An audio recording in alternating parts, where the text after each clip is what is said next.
Hello, guys. Welcome to Better Talks. I'm here today with a special guest, and I'm going to allow Mr. John to tell us about himself and what he does. Well, first of all, thank you for having me. Appreciate the invitation. My name's John Solleder. I've been in the network marketing industry for 42 years. It'll actually be 42 years coming up here in a few weeks. And I've always been self-employed. I've always had small businesses. I believe in small business. I believe everybody needs a small business, whether it's full-time or even part-time. I also I've written four books. One actually, Leave Nothing to Chance, that I named my podcast Leaving Nothing to Chance on, and the other Moving Up 2020. And this was a series of books. This was the third and final one, published during COVID. Not the greatest timing, but I've written four books, two of which have been Amazon bestsellers. And I've Awesome. always been self-employed since I was a young man. Wow, wow. That means you have quite extensive experience. Quite a bit, quite a bit. And Wow. managing myself and sales teams and administrative teams is something that I've done over the years in my business as they've grown. I like to tell people nobody succeeds alone.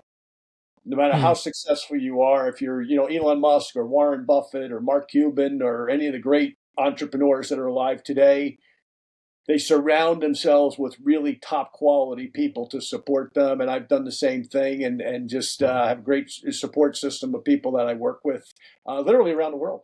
Just about on every continent, I work with somebody in some facet of my business, be it AI, be it with IT, be it with advertising, or be it within the sales process of my particular network marketing business.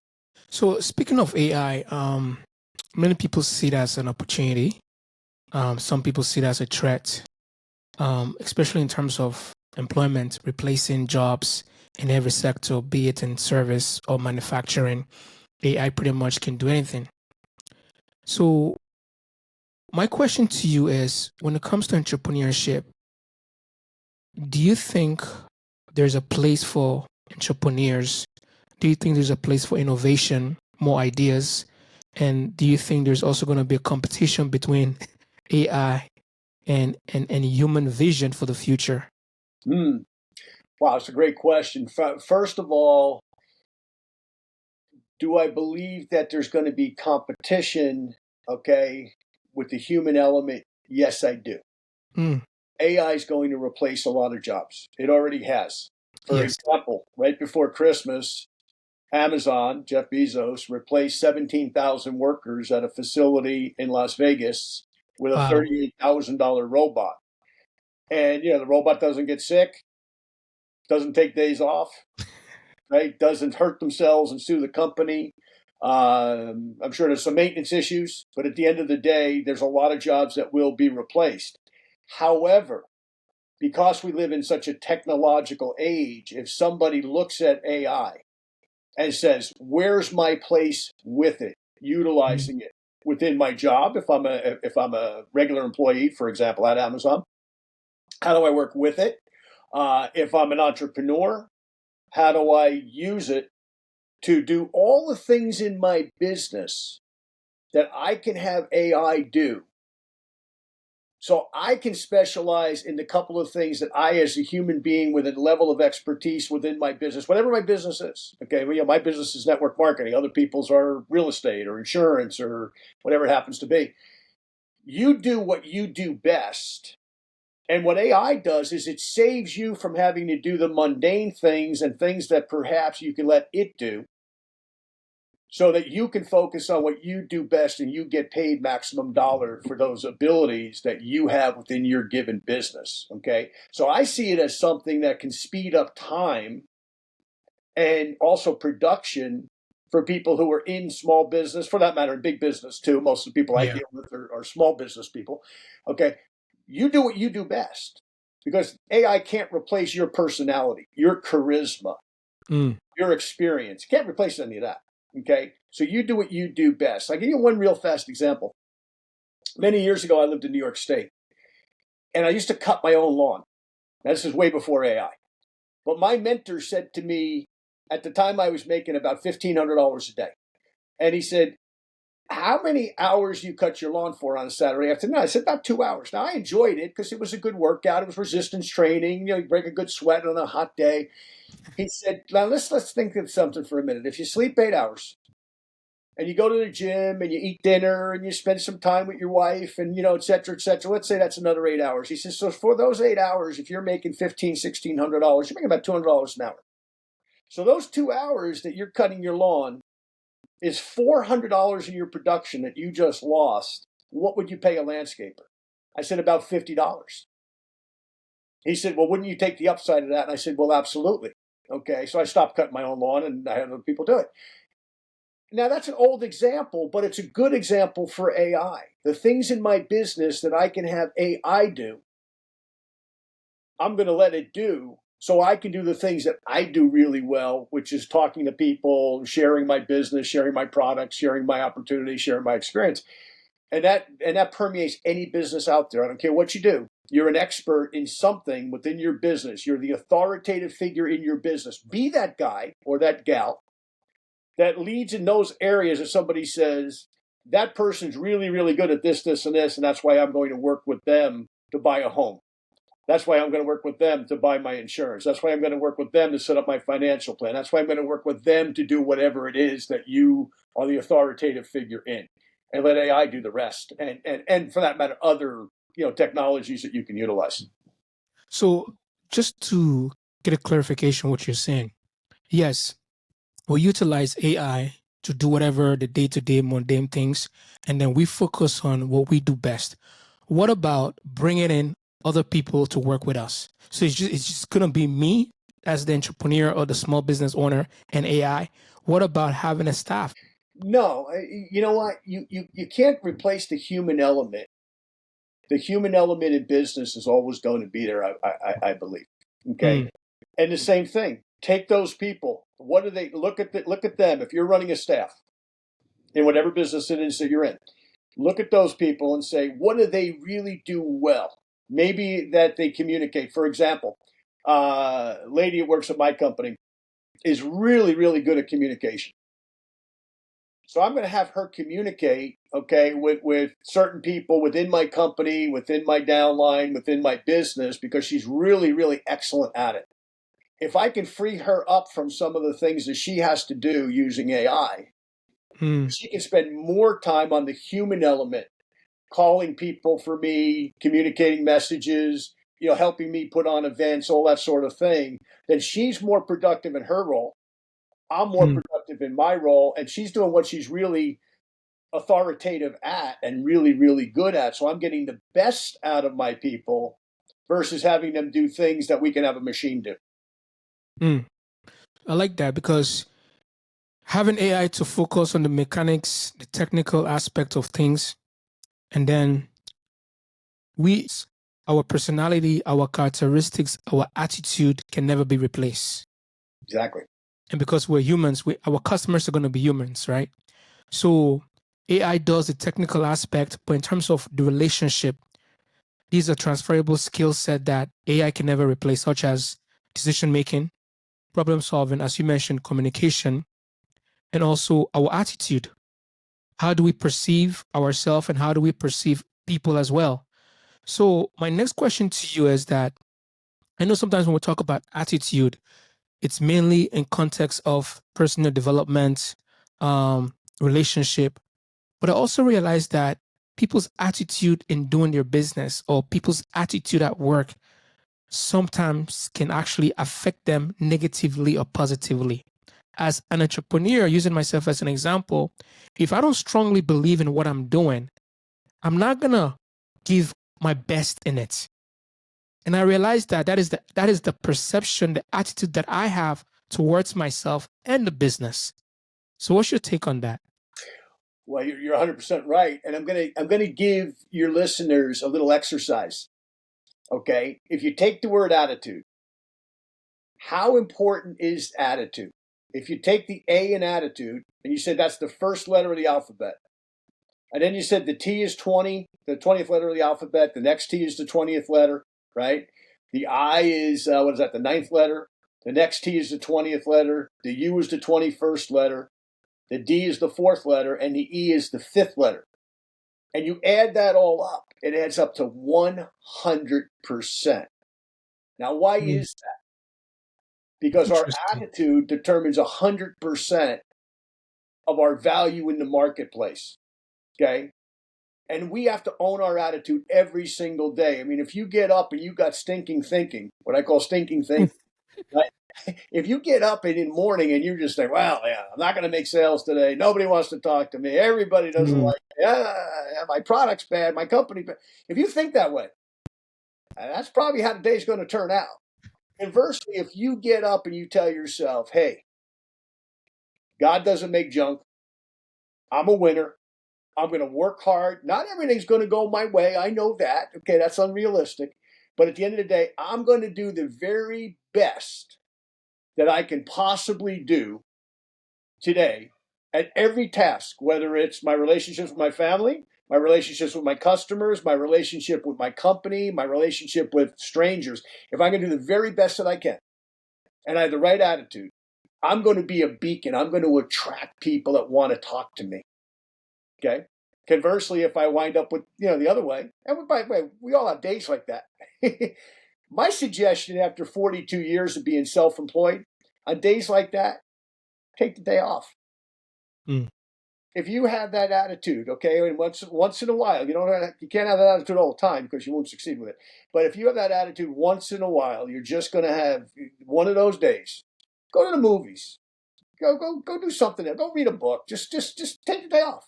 It's not the end of the world, okay? Because you can do more harm in saying the wrong thing or doing the wrong thing or communicating the wrong message to Mm. someone. You can do permanent damage to a relationship that maybe has nothing to do with the person on the other end of it, but you take it out on them. If you know what I mean?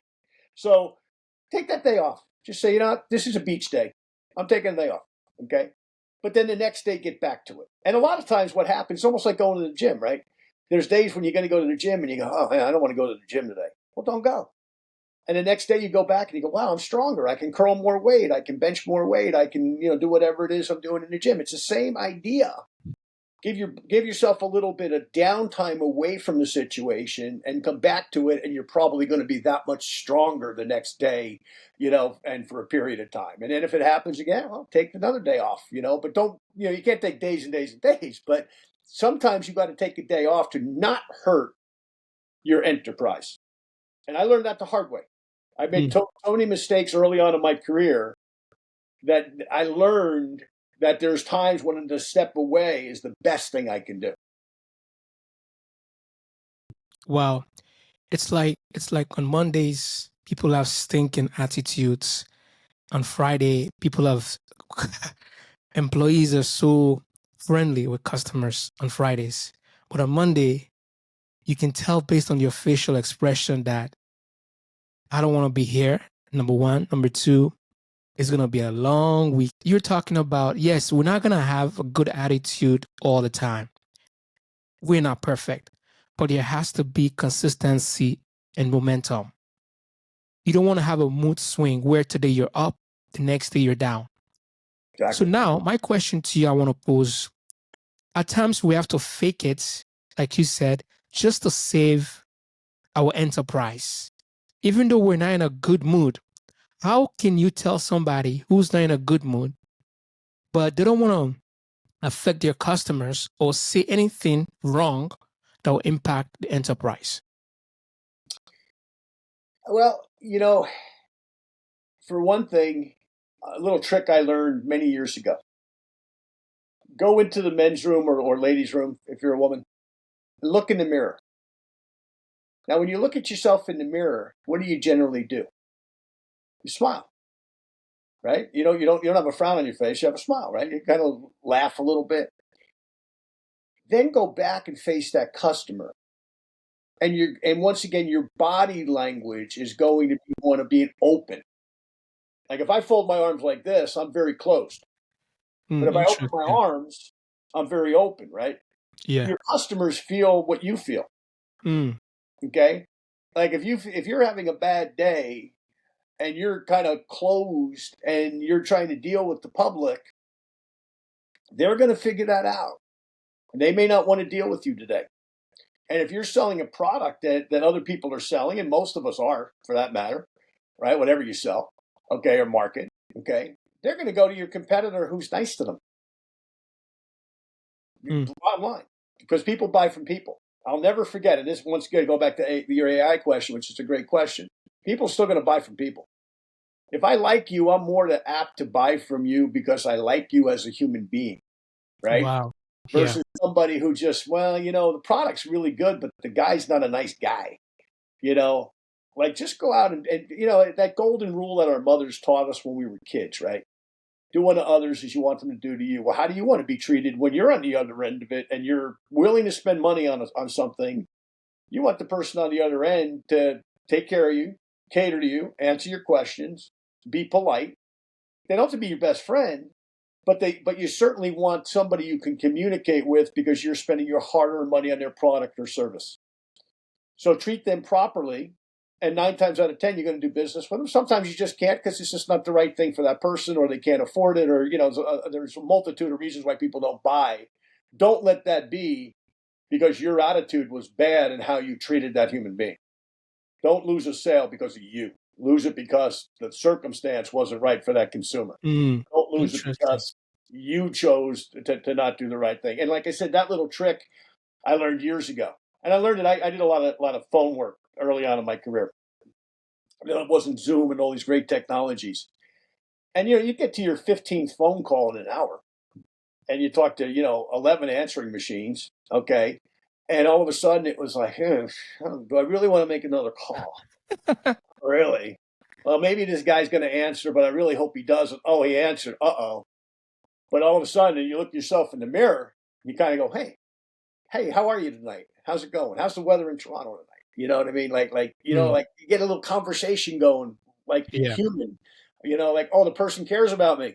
you know, and then all of a sudden you can talk about whatever it is, and sometimes business happens, sometimes it doesn't. But once again, don't let it not happen because you gave that person the indication that they were not important enough for you to talk to them like you would Mm. like to talk to, or dealt with like you would like to be dealt with. So that's all. I mean, these are just things you learn selling and marketing for a long time. Is just to deal with people the way that you would want to be treated, and just be a human being. Just have a conversation with them. They'll tell you what they need, and they'll tell you what they can afford, for that matter. But you got to let them do it, and you got to be open. Like I said, you can't be you can't be closed up like this. Just be an open book. Hey, I'm here to help. How can I help you solve your problem, whatever it happens to be? Well, because I mean, as much as yes, there's a place for AI, but the human touch we shouldn't neglect because that's very important. Human beings are social creatures. They want to feel valued. They want to feel significant. They want to feel like you're not just selling a product or offering a service or producing a content. They want to feel like if I'm going to listen to your podcast, I'm going to get something that will benefit me, Exactly. something of value. You know, if I'm going to buy your book, I'm going to read your book. I want that book to speak to me. I want that book to impact me. So, as you said, don't lose your customer because of you. And that's very profound because if I think about it, most times we can lose potential clients, even existing clients, because of how we treat them, you Okay. know? Especially if we have repeat customers, we're too familiar with repeat customers and we take them for granted. So that is why attitude has to be consistent. Yeah, that momentum, that pace.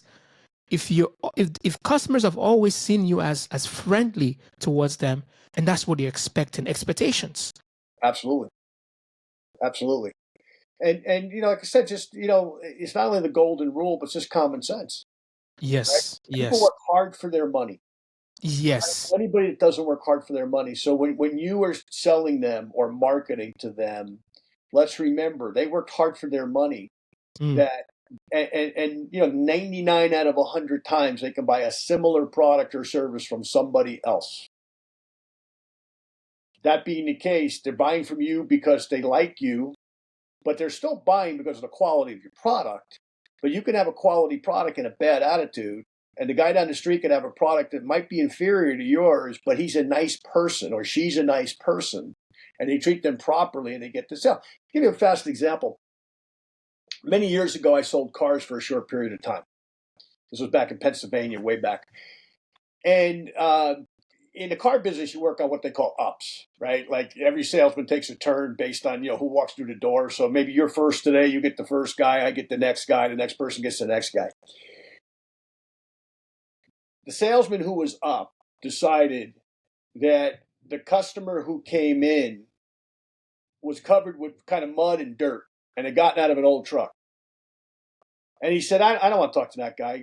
John, you take him, I'll take the next guy. I said, are you sure? You sure? The guy's name was Jim. I said, you sure, Jim? You okay with that? Now, I grew up in construction. My father and my uncles, that's how they came home from work every day. They made a good living. They were electricians. They got home. They got dirty for a living, though.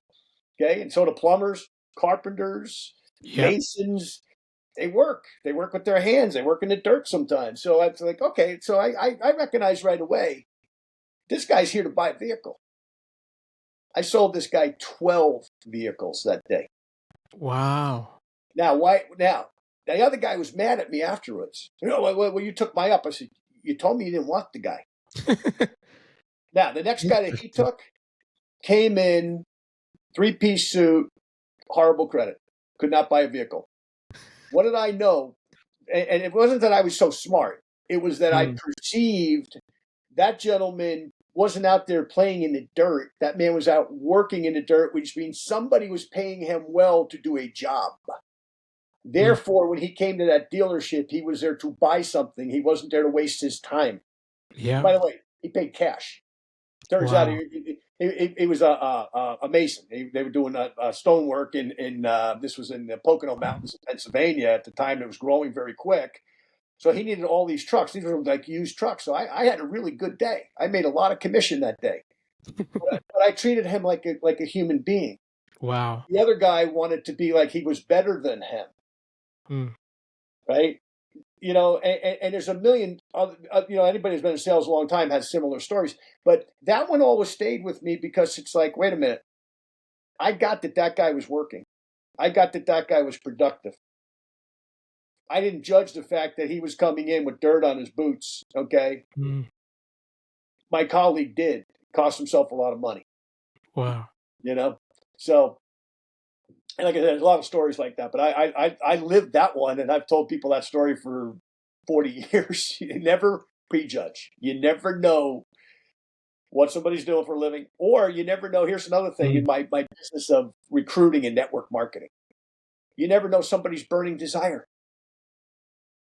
Napoleon Hill used the terminology burning desire. Zig Ziglar used that. Jim Rohn used that. All the great philosophical self-development people use the terminology of burning desire.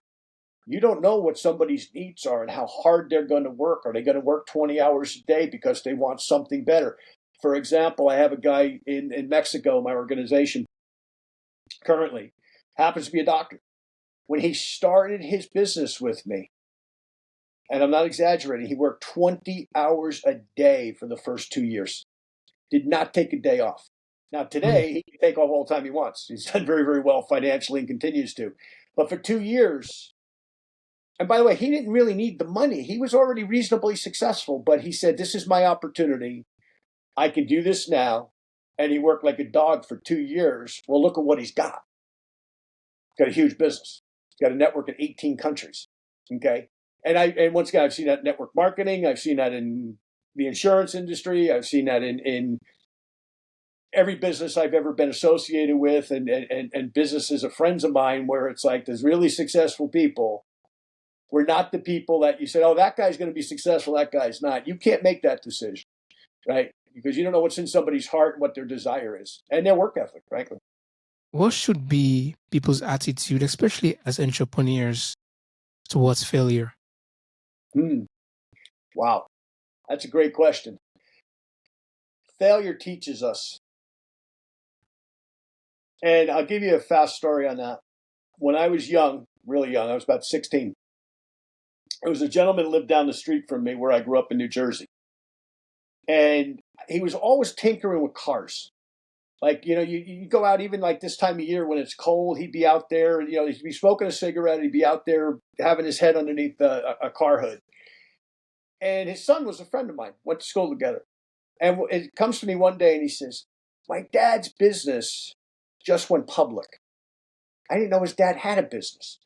I said, okay, that's interesting. And he told me the numbers. And and this is in the 70s, but the numbers were very big.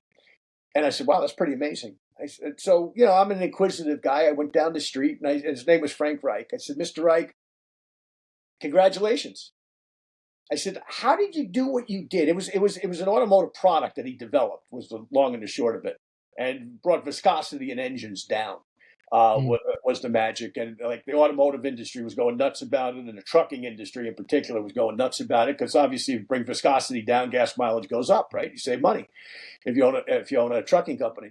So anyway, he said, hey, it's real simple. He said, I went to Syracuse University. I got an engineering degree. I've got multiple patents under my name. He said, and for years, everybody's been saying, why don't you just take a job, stop all this inventing? He said, finally, I invented the right product.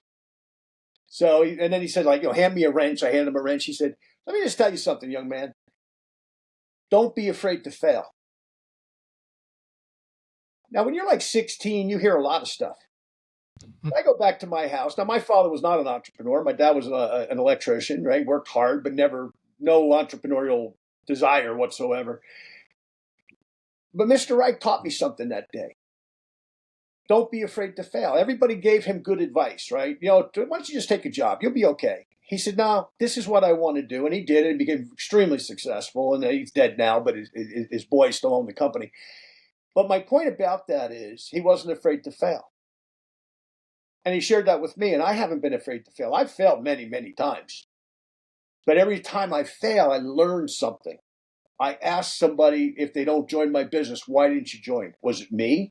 Was it the product? Was it the compensation? Was it the business model? I'm always learning. I'll be 64 years old in a couple of months. I'm still learning. When somebody says no, I learn that much more than when they say yes, because I want to know what I did wrong and what I could do better. Because I'm always evolving in my profession. I always want to get better than I was today. Tomorrow, I want to be better than I am today. And I can only do that by continually working on my skills. But I have to understand when people say no, what do they say no to? And maybe I can fix it. Maybe I can't. I can fix me. I can't change pay plans or product or that kind of stuff. But I can fix how I conduct myself. Maybe I did something wrong. Okay. And, that just goes back to, once again, treating people the right way. Wow. Thank you, Mr. John, for that. Can you share with the audience about your book briefly, and what do you do? Okay. My books are written about network marketing. Okay. A business model, your audience, some will be familiar with, some aren't. One, as I said earlier, moving up is one, leave nothing to chance is another. And most of these are stories, by the way, but they have some strategies and tactics in them for the network marketing industry. But some of those things will work in any sales process. For example, the 10 penny principle, where you take 10 pennies, stick them in your left pocket. Every time you talk to a prospect for your product or your business, you move it to your right pocket. Get you in the habit of talking to people, okay, on a daily basis, for example. And these days, that's so much easier. Because these days it's like you've got, WhatsApp, you've got, email, you've got text, you've got all these other technologies you can use that I didn't have when I started 42 years ago, where I talked to somebody, we talked, it was 10 human beings I talked to real time. Today you can do a lot of that, just like we're doing now on Zoom. You're in Toronto, I'm in Dallas. I mean, I can talk to somebody anywhere in the world now, right, with all these technologies. So talking to 10 people a day is one of the strategies that I put in that particular book, just to teach people that if you're going to be successful in business, every day you have to employ yourself by talking to 10 people. Okay. So that's what the books are about. My business is network marketing. Is it okay to say the company I'm with? Yes. I'm with a company called Immunitech Research, which started not too far from you there in Montreal. Our main product is a result of research that was done by two McGill professors 50 years ago. Believe it or not, they started the research. And I'm always looking for help. So if you're interested in getting some more information, you can just send me an email to John, my name, Solleder, right, which you see on the screen here. The number one, John Solleder 1 at gmail.com. I've been with this company 29 years, by the way, this year. So I've been with them a long time. But we're still growing. And by the way, we're growing internationally. And, I know your listeners are all over the world, but, don't think, hey, I'm hearing this and I live in Germany. Well, we're in Germany. I'm hearing this and I live in Mexico. We're in Mexico. And we're expanding throughout the world. Our footprint now in Europe is getting very big. North America, Latin America, we're very big. Not in Asia as of yet, but plans down the road to be. So I'm always looking for people. And if you want to listen to any of the interviews that I've done, about 150 so far, 160, something like that, my YouTube channel is John_Solleder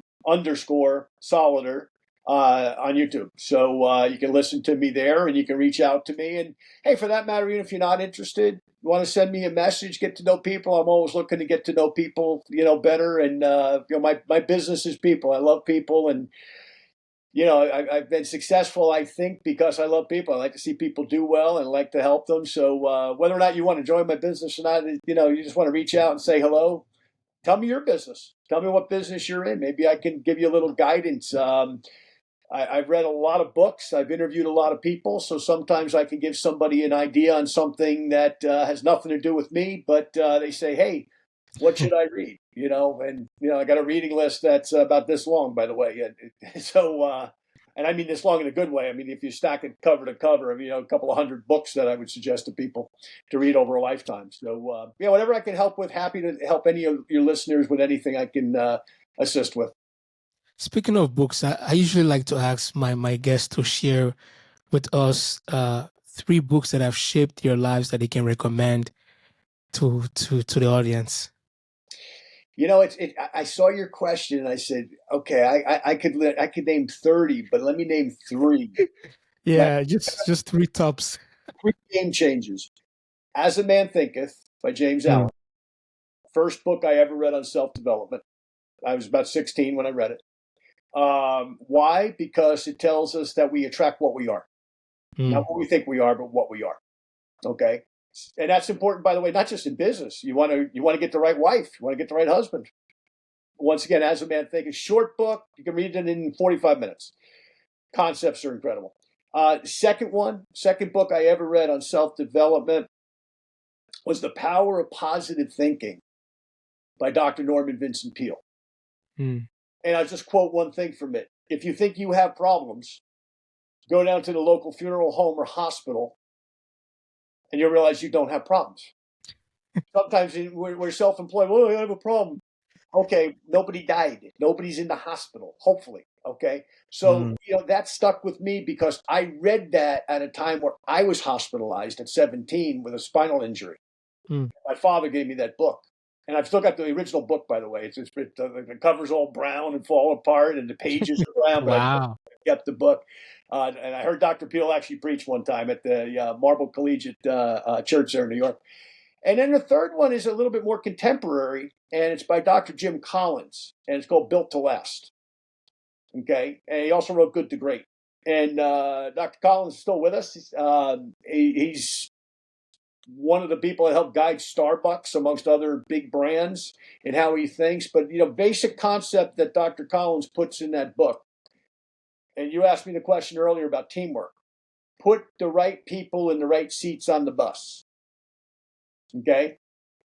We want the best accountant. We want the best lawyer. We want the best doctors. We want the best salespeople. We want the best everything in our business. Okay, whatever our business is, we have to constantly be trying to get the very, very best people. Well, how do we attract them? We attract them from As a Man Thinketh. By being the right kind of person ourselves, we'll bring the right type of people for our respective business, right? But he talks about that from a bigger standpoint where he does comparisons between companies like Walmart and Costco, for example. Both giants, both successful. Yeah. Why is one more successful than the other? Okay. Well, generally, you're going to find it comes down to those personnel issues of having the right people in the right seats on the bus, respectively. So I'm a big fan of Dr. Collins. And there's a lot more I could go into, certainly, but it's hard to not narrow it down to three. But you got to Yeah. have real self-development and how you think, how you overcome by the book by Peel, and then some real strategies for today in business by Dr. Collins. So hopefully those three will help you. If you haven't ever read them, pick them up at a used bookstore, pick them up on thrift books, pick them up on Amazon. You know, you don't have to buy the new ones. The old ones work just as good. I have over 1,700 books just in our office here. Oh Okay, and then my gosh. I have piles of. I'm always reading. And by the way, I'll give you one other statement for your listeners. Yes. All leaders are readers, and all readers are leaders. Mm. I haven't met anybody super successful yet that doesn't read a lot. And second to that, the other key is get up early. Mm. Get up early. Wow. There's a lot to be said for getting up. The 5 a.m. Club is another book that's become very popular. Get up early. I mean, I'm at the gym before it's dark, and I'm home, and it's still dark. Okay, early in the morning, and then I go about my day. Okay, and I talk to people a whole lot more successful than I am. They're wired the same way. You know, like get up early. Don't be pounding your ear till 9 o'clock if you're self-employed and say, let me start my day at 11. Nope. Start early. And finish when you're done. That's my real strategy.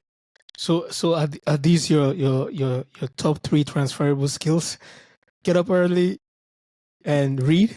Get up early, at least 15 minutes in the morning of something. Okay, I mean should be, for me it's the Bible. Okay, for other people it may or may not be. Okay, I suggest that, but if you're not, at least then you can have 30 minutes. But I like 15 minutes of scripture and 15 minutes of self-development early in the morning, 4:30, 5 o'clock in the morning before I start everything. I got to fill this. Ben Franklin said, if you fill your mind will fill your purse. So Mm. early in the morning, it's like I'm filling myself with, hey, this is setting the tone for the day. So yeah, get up early, read something early, okay, and listen to good podcasts like yours. What you're doing is terrific. Not only for your community, but for other communities. Right? There's great stuff out there that people are doing to help you. So don't waste your time with the stuff that can't help you. Mm. Jim Rohn said, you can get nourishment from a half-eaten sandwich thrown in the garbage, but why would you want the reputation? Okay? Fill your mind. Your mind will Mm. fill your purse, believe me. Trust the process. Mm. Wow. And constantly be learning, listening, reading.